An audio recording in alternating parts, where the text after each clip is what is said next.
As principais questões da atualidade, analisados por especialistas renomados. Começa agora Mentalistas, com Camila Tulinski.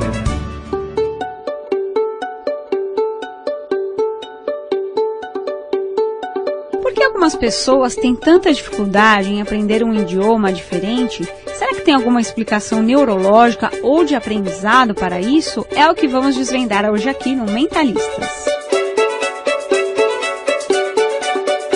Para falar sobre o assunto, eu convidei o médico e neurocientista Jô Furlan, que é integrante da Associação Brasileira de Neuroeducação. Tudo bem, Jô?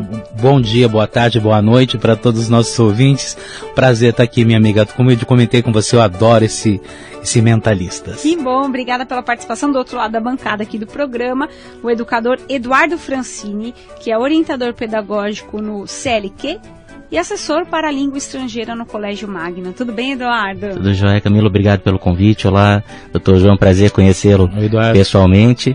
Estou ansioso para esse nosso debate aqui, compartilhar com seus ouvintes nossos entendimentos. Muito legal. Bom, antes da gente responder propriamente as questões do início aqui do programa, Eduardo, conta pra gente como é que funciona esse processo de educação de um idioma, né? Em linhas gerais. É muito diferente da aprendizagem do ensino regular? Como é que é? Ele não deveria ser. Hoje a gente está vendo que uma ordem natural de aquisição de linguagem serve tanto para uma língua do indivíduo, né, a língua que ele traz consigo, seja uma língua materna, uma língua pátria, como para outras línguas, né? Quer dizer, o cérebro, o momento, né, de aquisição, as fases de aquisição, elas são as mesmas, né? Você precisa de um input bastante, né? Você precisa ter bastante imersão, ouvir, né?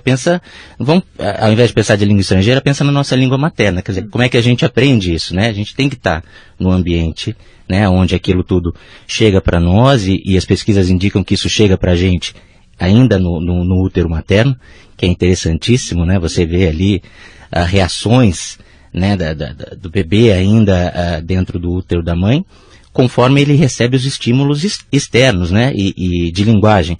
E ele já consegue entender uma entonação, uma música, todo um ritmo de uma língua, que é a língua que ele está acostumado ali, né, e de uma outra estrangeira. Então, esse processo, ele é natural. Hoje a gente tem vários estudos mostrando, inclusive, como é que ele se dá de maneira mais fácil, e é uma tendência, principalmente no Brasil agora, o ensino de idiomas aparecer nas escolas privadas, né, como sendo um meio de ensinar um conteúdo, e não mais só a língua pela língua, né? Então essa é uma tendência que a gente vê bastante aí, principalmente no Brasil, com esse boom, essa explosão aí de escolas, né, com o título de escolas bilíngues, né, na verdade, quer dizer, eu estou trazendo a língua para falar de matemática, ciências, história, mas a língua está ali, e esse aprendizado vai acontecer da linguagem também de forma natural. Então é essa tendência que a gente vê. Fora, isso já acontece há muito tempo, os modelos bilíngues, por exemplo, de educação bilíngue, né, no Canadá, né, em escolas públicas, onde entra um professor falando inglês para dar aula de matemática, ele sai, entra outro professor de geografia, dá aula de geografia em francês, aí ele sai, entra outro. Quer dizer, a língua, ela deixa de ser uma barreira de aprendizagem, mas ela passa a ser um meio de comunicação. Eu acho que esse é o viés aí que está amparando muito das escolhas pedagógicas hoje com relação à língua estrangeira. Infelizmente, as políticas públicas vão na contramão disso, ainda colocam a língua como sendo uma língua para uso comunicativo só efetivo, uma língua para que você esteja um fracasso da educação pública em termos de linguagem, que é só na gramática, né, como assim, se estudando o verbo to be, né, você sabe falar inglês, né. Olha o fracasso do programa Ciência Sem Fronteira, olha a seriedade que isso gerou, né, porque você não tinha alunos prontos para um ambiente de imersão acadêmico na língua inglesa com nível, assim, mínimo para isso, né? Eu quero explorar um pouquinho mais esse assunto, mas antes disso, sai para a questão mais orgânica da história, Dr. Jô, quais são as operações cerebrais que ocorrem durante o processo de aprendizagem? Como é que a gente pode explicar isso para quem nos ouve? A primeira coisa, a mais fundamental, a gente vai rir, mas é o seguinte, é a minha motivação. O que me motiva? Né, o que faz com que eu esteja disponível a fazer, a aprender. E é interessante o que o Eduardo estava falando, porque assim, quando a criança, quando está aprendendo um segundo idioma, ela aprende pelo mesmo método que aprende a língua nativa. Né? É igual. se ela vai aprender. É impressionante como uma criança aprende fácil um outro idioma. E ela aprende por esse processo muito simples que ele vai registrando. O processo de aprendizagem tem muito a ver com memória. No nosso caso, uma memória de trabalho e uma memória de longo prazo. São as duas memórias envolvidas nesse processo. Memória de trabalho que você vai executando, né? Repetidamente ali você vai estar sendo exposto. As crianças vão ouvindo, os pais vão ouvindo o ambiente da escola e vão correlacionando isso, né? Eu tenho netas de 6 anos que falam de cores normalmente, é muito legal, de várias coisas, né? Do passarinho que é bird. É muito triste, é muito preocupante, Camila, quando a gente vê uma política pública estabelecendo, colocando em segundo nível, deixando meio de lado a importância de um segundo idioma, porque não se trata simplesmente de um segundo idioma, mas sim de treinar o cérebro. É isso que me preocupa muito. O cérebro, às vezes a gente discute muito na área de educação, existe muito uma mentalidade de se deixar a criança tranquila. E é o grande equívoco, né? O nosso cérebro precisa ser estimulado. Ele é diferente do meio ambiente. O meio ambiente, quanto mais a gente usa, mais a gente depreda. O cérebro, quanto menos a gente usa, pior ele fica. E ele adora estar quietinho. Né? Por que a gente adora a televisão? Entra na onda alfa, a gente fica lá. Tá confortável. É um lugar seguro. Eu brinco, esses dias atrás o pessoal estava perguntando, eu escrevo para muitos veículos, o que você assiste antes de... O que você faz antes de escrever? Eu falei, eu vejo Bob Esponja. Né, só para provar que eu não sei nada, que quando lançou eu disse que era besteira, uma esponja que é amiga de uma estrela do mar, né? Que eu dou uma zerada, eu dou uma resetada no meu cérebro para provar que, sabe, né? E no processo de aprendizagem, esse resetar, esse reinicializar é muito importante. A criança, quando aprende nesse processo, curtindo, brincando, minha neta vai para casa sábado e fala, vovô, hoje tem aula? Não, hoje a aula é no escritório do vovô, que eu tenho um escritório em casa, e elas sentam e vão desenhar, são gêmeas, e elas vão desenhar, mas elas curtem ir para a escola. Né? Então o desafio da escola passa a ser como eu torno isso estimulante, diferente do adulto. Então a criança experimenta a aprendizagem como um desafio, como uma coisa curtida, né? Como uma coisa não é problemática. Né? Esses dias atrás eu ouvi uma criança falando, eu estou deprimida, eu estou com um problema. Eu falei, meu Deus, onde essa criança aprendeu a falar que está deprimida com 7 anos e tem um problema? Né? Em casa. Né? Aí você conhece os avós, aí você vai ouvir o discurso, né? Mas você imagina uma criança de 7 anos dizendo que está deprimida? É complicado. Eu queria puxar esse gancho de vocês e aí perceber algumas coisas e vou trazer, que eu posso trazer no programa, algumas experiências pessoais. Eu tive a infância inteira educação em escola particular e no ensino médio foi estadual. Tenho as duas experiências e eu lembro claramente que na infância, na escola particular, a gente aprendia muito com recursos visuais, essa coisa dos símbolos, a língua inglesa. E no colégio já público, era uma coisa como se fosse uma obrigação da professora estar lá, dos alunos, passa de qualquer jeito, não era uma coisa assim tão... eu não sei se isso tem a ver com as disparidades de uma escola pública e privada, ou se isso é próprio das etapas de desenvolvimento desse indivíduo, da infância e adolescência. Será que é mais fácil ensinar a criança, e aí chega no adolescente, se ele não foi bem treinado na infância, não deu muito certo, vamos deixar esse aluno passar de qualquer jeito? Eu queria saber da área da educação, Eduardo, o que você diz disso, quer dizer? O que pode ser? Eu acho que são duas coisas aí fundamentais. A primeira tem a ver, sim, com a questão de formação de professores e motivação do professor também. Então, acho que isso é um ponto que a gente não pode fingir que não existe nesse processo de ensino aí, de escolas privadas e públicas, é a motivação, a vontade do professor estar ali em sala de aula e o que ele vai buscar. Outro ponto é a questão de... quais são os objetivos de aprendizagem que se estabelece. Então, uma matriz estadual, né, foi aqui no estado de São Paulo, uma matriz estadual como é a do Saresp, né, por exemplo, que tem lá a língua inglesa e os seus objetivos de aprendizagem, é absolutamente técnica no sentido de ensino de gramática, de leitura. Então, para a própria instituição pública, né, o ensino de língua estrangeira ela tem que ser instrumental.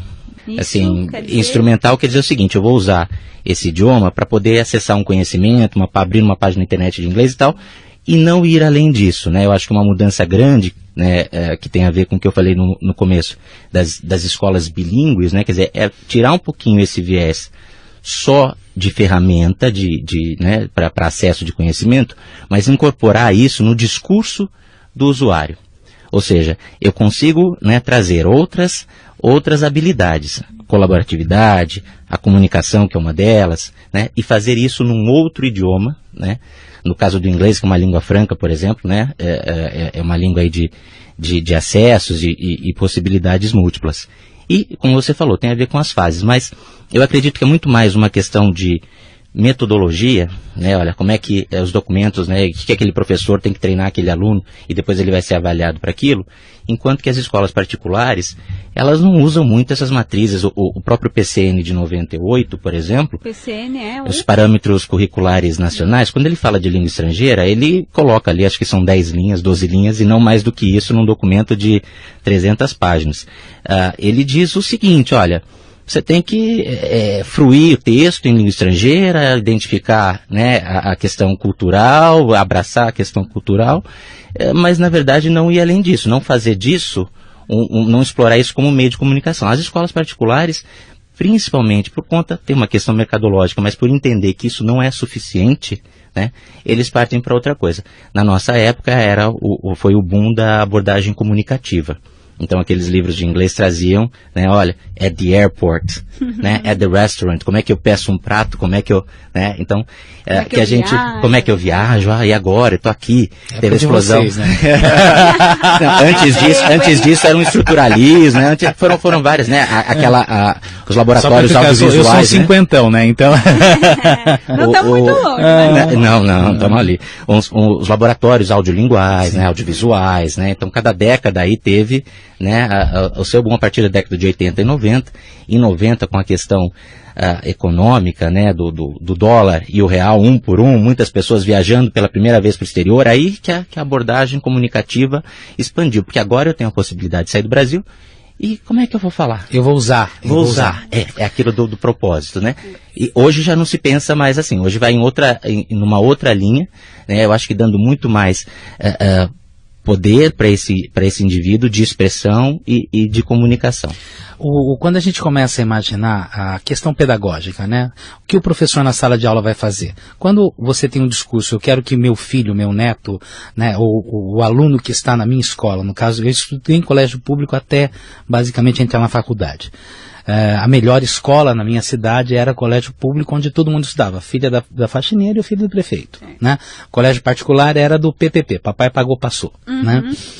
Mas o padrão de exigência, todos nós fazíamos, quase a grande maioria, faziam aulas de inglês particular nas mais diversas escolas, né? Eu lembro que eu tinha aula com o seu Zé era um autodidata, um nordestino, que falava 6 idiomas, dava aula de português, numa mesona de 12 pessoas, ele dava aula de português, matemática, física, era uma figura. Seu Zé era aquelas figuras fantásticas. E o que era muito interessante é que todo o viés era realmente para a gramática. Encontrar esse meio do caminho, simplesmente da facilidade de comunicação, eu estou com fome, eu quero uma cama, da comunicação, que foi um gancho de motivação para você falar fora, né, você utilizar o que você aprende. O grande desafio, quando a gente está falando de idioma, é que quando a gente aprende idioma mais velho, a gente começa a usar demais o hemisfério esquerdo, né? E você começa a ficar com besteira de falar nós vai, nós foi. Qual o grande boom hoje que tem das escolas de inglês? É a comunicação, né? Com professor nativo, porque primeiro você aprende idioma. Tem um amigo meu que fundou uma escola que ele fala, olha, se a escola que você está estudando com base em gramática, você talvez vá aprender inglês, mas você não vai falar.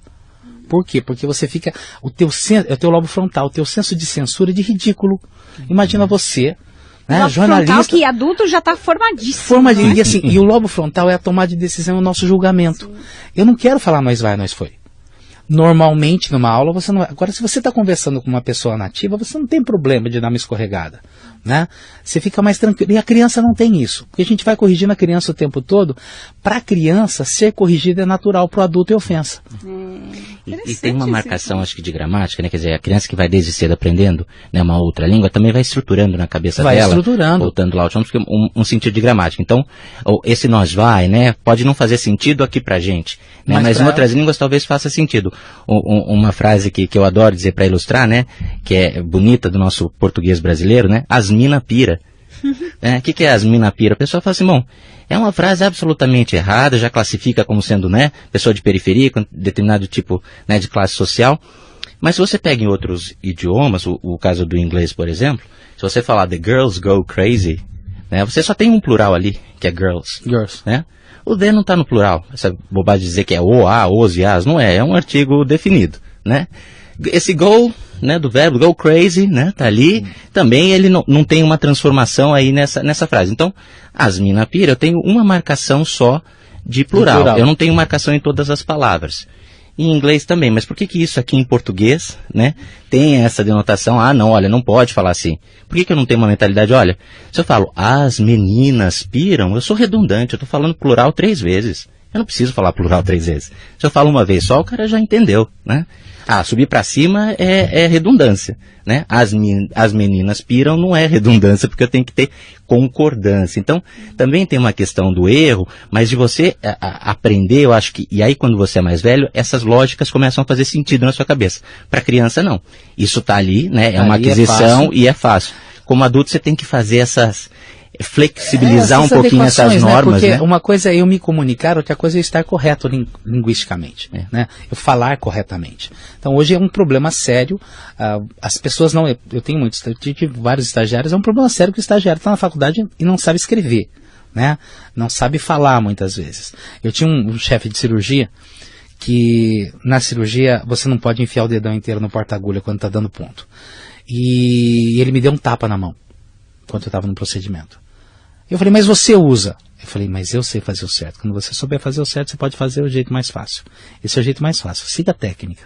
Então eu acho que nós aprendemos a técnica para depois a gente poder, agora eu vou me permitir gerar deslizes, vai, na minha opinião, muito no caminho de eu vou treinar meu cérebro, né? Eu vou exercitar, mas depois eu me acomodo. Quando você está falando do ensino tradicional de idiomas da maior parte das escolas, acho que o Eduardo pode dizer isso muito melhor que eu, não precisa, né? Eu tenho vários sites, todos com tradução automática. Hoje é muito difícil. Google Translate. Google Translate, né? Hoje é difícil, eu juro. Eu leio inglês e leio espanhol e falo espanhol. Dificilmente hoje, né? Se eu estou vendo na tradução alguma coisa, então eu fico me perguntando qual vai ser o futuro do idioma, né? Aquele aparelhinho fantástico que a gente vê em Star Trek que traduz os idiomas, né? A pessoa fala, eu acho que é uma questão de tempo. E já existe. Eu tenho um caso de uma família, de famílias sul-coreanas, por conta de uma fábrica que abriu lá no interior de São Paulo, já fiz reunião com famílias sul-coreanas usando, né, um site que você fala e ele traduz, né?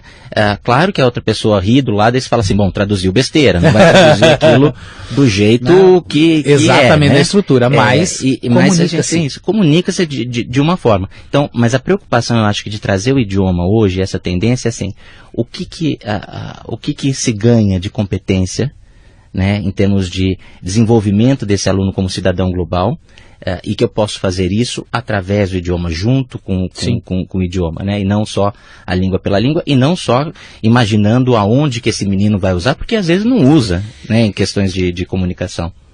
Estou conversando aqui no Mentalistas com o educador Eduardo Francini, que é orientador pedagógico no CLQ e assessor para a língua estrangeira no Colégio Magno, e também o médico neurocientista Jô Furlan, da Associação Brasileira de Neuroeducação. Uma pergunta aí foi a principal, eu abri o programa e tem mas muita gente interessada nisso. Eu vou fazer para os dois e eu quero uma resposta a mais, enfim... A melhor resposta dos dois aqui do mundo, da neurociência e da educação. Vou começar com o Dr. Jô. Por que algumas pessoas têm tanta dificuldade em aprender um novo idioma? E a gente vê isso geralmente em adultos, ou que estão começando no mercado de trabalho, ou que já foram inseridos no mercado de trabalho, mas, sabe, foi deixando para depois aprender esse inglês aqui, depois aprender esse espanhol aqui e tal. Por quê? Existe alguma explicação? Por que algumas pessoas a questão básica, a gente tem, vamos olhar dois parâmetros. Primeiro, a motivação dela. Ela é obrigada. Ela não curte porque ela quer entender o idioma, ela quer conversar, ela quer viajar. Ela quer simplesmente... Tem propagandas de algumas escolas que ele foi mandado embora, o cara sendo mandado embora porque a reunião ia ser em inglês. Né? Então, eu tenho que aprender isso. E é horrível. O ideal é eu quero, você se abre para um mundo de possibilidades. É aquela coisa assim, eu vou ser cobrado. E quando eu tenho, né, vai gerando para você um grau de resistência. Você falou, e aí você, ao invés de você estar interagindo com as pessoas, né, que a gente estava falando do programa Sem Fronteiras, Ciência Sem Fronteiras, como é esse processo de como eu vou aprender a conversar, né? Como eu vou conversar, como eu vou me comunicar. Porque para a pessoa que está ali no mundo corporativo, vamos olhar esse universo que você apontou para a gente. Mundo corporativo precisa me comunicar, né? Vai ter, essa pessoa não vai fazer uma tradução, se precisar fazer uma carta, alguém vai estar revendo essa carta para não falar nenhuma besteira, né, porque é uma coisa mais técnica. Agora, eu preciso me comunicar. E essa comunicação não necessariamente passa por um grande conhecimento de gramática. E a gramática, quando você está numa escola, normalmente, você passa pelo quê? Faz o afirmativo, faz o negativo, né? Todo aquele processo. E você começa a gerar um grau de estresse diferente de brincar com a história de eu posso estar errado, mas eu estou me fazendo compreender. Eu estou me esforçando, eu estou forçando o meu cérebro a buscar conexões e encontrar formas de se comunicar. A motivação. O segundo é a resistência. Diferente da criança, o adulto aprende muito pelo hemisfério esquerdo. Por quê? Porque ele aprende logicamente. Ele vai correlacionar diferente da aprendizagem da criança. Quando você vai criando esse processo no adulto, ele é mais métrico. Né? Ele é menos criativo, ele é menos solto, ele é mais duro. Eu vejo adultos que querem traduzir ipsis literis aqui. Ele é duro, né? Ele é duro, né? Ele é duro.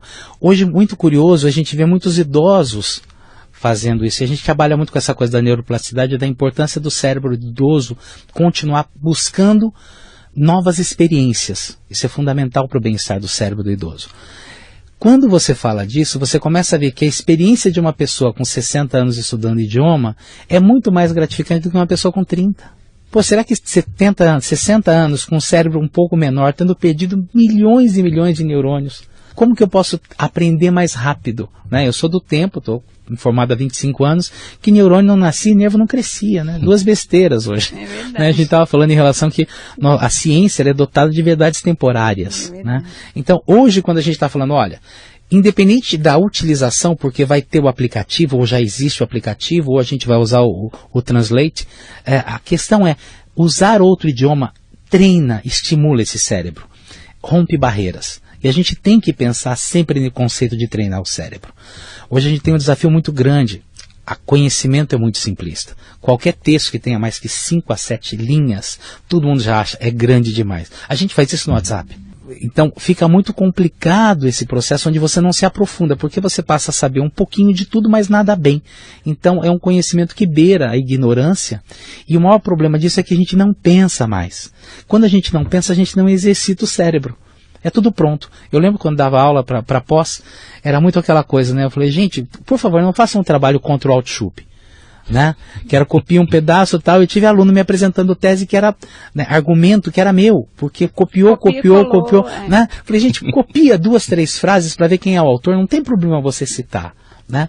Agora, quando você fala no idioma, pensando nisso, o que a gente tem que pensar é como eu treino o cérebro, como eu estimulo, como eu exercito novas áreas, como eu preparo novas conexões. Você está falando da aprendizagem? Então eu tenho um estímulo, eu tenho uma associação de neurônios e um imprint. Né? O que é a memória? Né? A memória são impressões em áreas de neurônios em áreas do nosso cérebro. São neurônios que são ativos, e quando eles são ativados, para o nosso ouvinte, que lembrança da sua infância você tem muito forte? Você comia papinha? Você comia papinha, era mais do que? Banana ou maçã? Talvez venha um cheiro para você. Talvez você viu a sua mãe, nesse momento que eu falei do imprint, dando esse processo. Por quê?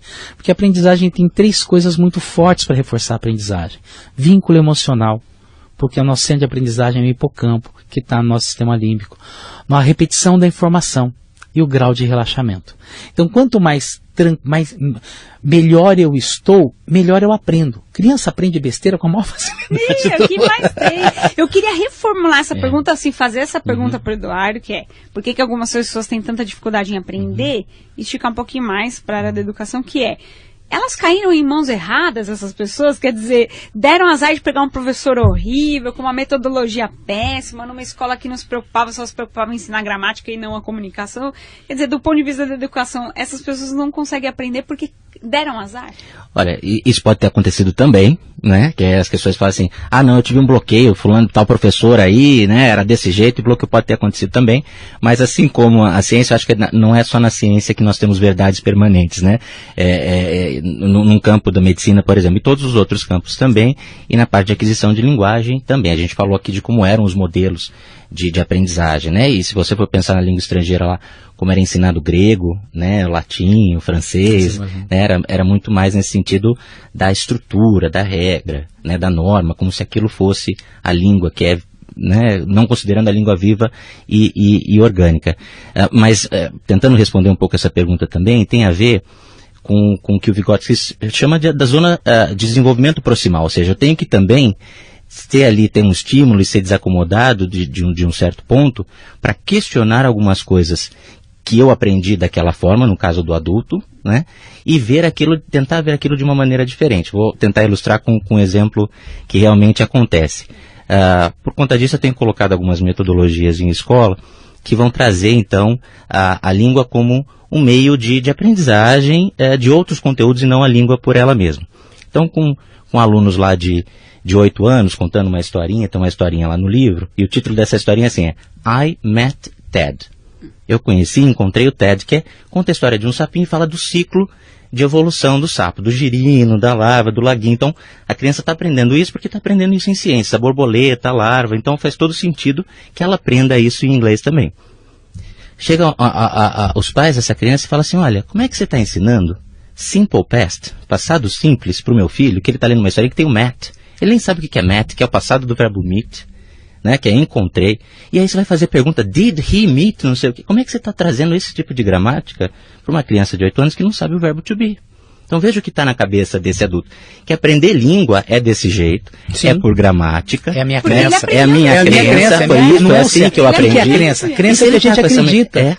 Claro. E se ele tem essa mentalidade, dificilmente ele vai conseguir ir para aulas com esse idioma e conseguir se desfazer disso. Então eu acho que também tem que ter aí se despir dessa crença, esvaziar um pouco, né, aquilo que ele já tem tanto, se teve experiência com língua estrangeira, ou às vezes do próprio idioma, não, mas em português eu falo assim, então aquilo que você falou, eu quero traduzir palavra por palavra.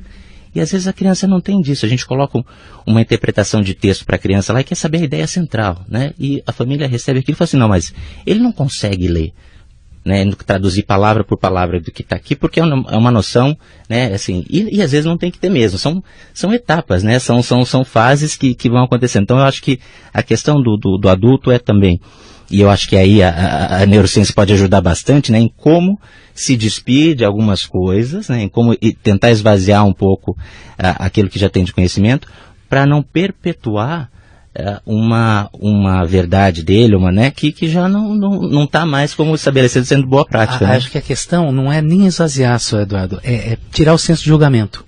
É o do ridículo. Criança não está preocupada em ser ridículo. Né? A criança quer. Se ela, e a gente adulto tem muito essa coisa, poxa, o que a Mila vai pensar de mim? O que o Eduardo vai pensar de mim? Então, as pessoas ficam preocupadas. Né? Esse senso de julgamento, a gente tem uma grande necessidade de aceitação. E quando eu estou conversando com uma pessoa que eu estou procurando me comunicar e ela está sorrindo para você, apesar de você estar falando muito errado, você está reforçando, você está buscando, você está sendo criativo. E a mobilização dessa criatividade, né, ajuda a destravar esse bloqueio do julgamento. Uma boa dica, então, para quem está acompanhando a gente, não se preocupar com o julgamento. Sabe, você vai falar errado, então, mas as pessoas não querem, entendeu? Elas não... A gente tem um senso de certeza, a gente adora ter senso de certeza. É o que a gente chama de mente. E é mais curioso, né? Quanto mais diferenciada for a pessoa, mais rígido vai ser o cérebro dela. Muitas vezes. Por quê? Porque ela está acostumada a ter senso de certeza.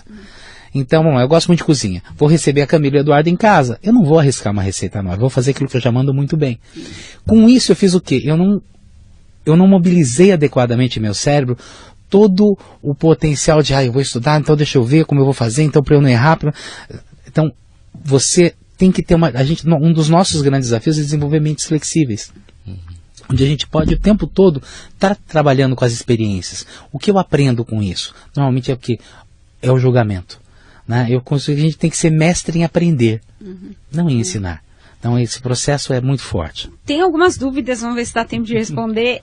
Eduardo, tem idioma mais fácil e mais difícil de aprender? Vamos pegar como base o idioma aqui que a gente fala no Brasil, o português do Brasil. Em relação ao inglês, você até ilustrou aqui já o exemplo, que a questão da concordância e tal, mas eu fico pensando em idiomas mais asiáticos, né? O japonês, o mandarim e tudo mais.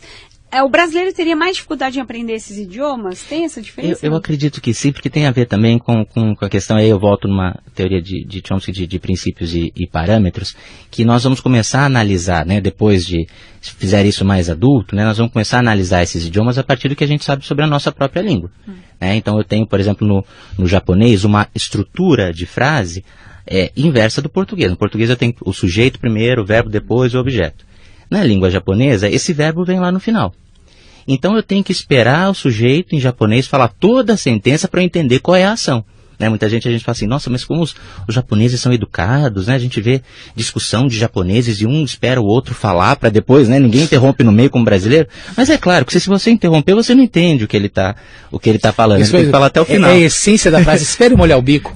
Não deixou molhar o bico, né? Que interessante. Então, isso faz com que a gente talvez tenha mais dificuldade em alguns idiomas, né? Se você pegar o alemão, por exemplo, que na minha história pessoal é o idioma que eu mais tive dificuldade, porque ele tem declinações, e na época que eu me interessei em aprendê-lo, eu estava fazendo ainda estudante de letras, eu estava com latim e grego, que também tinham declinações, eu fui buscar o alemão, que também tinha outra. Aí, assim, fez na minha cabeça, uma salada muito grande. Samba do crioulo doido. O alemão, ele junta as palavras também. Ele tem declinações, casos, quer dizer, é uma língua lindíssima, belíssima, rica, mas assim, na minha história pessoal foi a mais difícil por conta de alguns elementos da própria língua que eram diferentes do que eu estava acostumado na época. Então eu acredito que tem sim, mas é a partir do que você tem como base. Pega, por exemplo, o espanhol. Todo brasileiro acha que fala e entende espanhol, o portunhol.